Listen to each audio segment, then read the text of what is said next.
ગુજરાતમાં ચોમાસા પૂર્વે અચાનક જ વાવાઝોડા અને ભારે પવન સાથે વરસાદની એન્ટ્રી થતાં જ લોકોએ પોતાના આશિયાનાને સુરક્ષિત કરવાની તૈયારીઓ શરૂ કરી દીધી છે. રાજ્યના ગ્રામ્ય અને અંતરિયાળ વિસ્તારોમાં આજે પણ અનેક પરિવારો કાચા મકાનો, નળિયાવાળા ઘરો કે પતરાના છાપરામાં રહેતા હોવાથી ચોમાસા દરમિયાન ઘરવખરીને નુકસાન ન થાય તે માટે સ્થાનિક બજારોમાં પ્લાસ્ટિકની તાડપત્રી ખરીદવા ગ્રાહકોની ભારે ભીડ જોવા મળી રહી છે.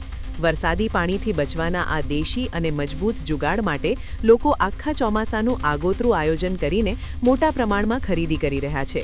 બીજી તરફ આ વર્ષે સિઝનલ ખરીદી કરવા નીકળેલા મધ્યમ અને ગરીબ વર્ગના લોકોને મોંઘવારીનો મોટો ઝાટકો લાગ્યો છે.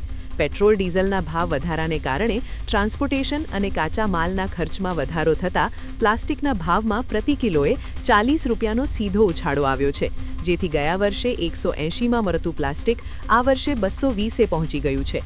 આ આર્થિક બોજ છતાં ચોમાસાના 4 મહિના શાંતિથી રહી શકાય તે માટે લોકો મજબૂરીમાં પણ મોંઘા ભાવનું પ્લાસ્ટિક ખરીદવા મજબૂર બન્યા છે, જેને પગલે બજારોમાં હાલ ધૂમ વેચાણ થઈ રહ્યું છે.